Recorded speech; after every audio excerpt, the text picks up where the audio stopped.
anyways, the alley, 1983. Me with the bottle, Michelle with the needle in our hideout at the alley. In some ways, the alleys are the backyards. In some cases, the front yards of the people of the downtown east side, and a lot goes on down there. But there's one thing I'll say, I'd rather be in an alley at 2 o'clock in the morning in the downtown east side than on Granville Street in front of a bar at 3 a.m. So safety first. The next one, Dead in the Street, 1985. Another bad night for the police on the streets of the downtown east side.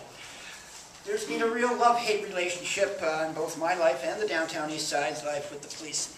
And some days they help a lot, and in other days there's been some, well, we won't get into that, I guess. But as I say, it's been a real love-hate relationship, and while we need the police, I think sometimes they've overstepped their boundaries. But in the downtown east side, like, a lot of stuff was sort of swept under the carpet, and I don't know. It's still that way today. We need the police to keep order, but at the same time, just to what extent?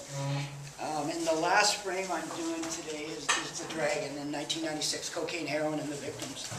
And it's quite interesting that he has the date 1996, because in 1993-94 there was a complete dry-up of heroin in the streets of Vancouver, and all of a sudden there's this huge influx of cocaine. Cocaine really hadn't been around. And very shortly after, raw cocaine came along. And then in 1996 came the overdoses. And it was unbelievable. I don't know if everybody remembers, but in 96, you could not walk to anywhere on Welfare Day without stepping over a body. And that body was dead.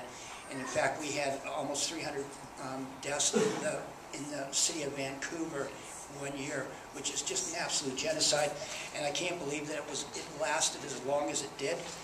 And that's why I sort of, my story is about trying to help the addicts on their way out of that misery.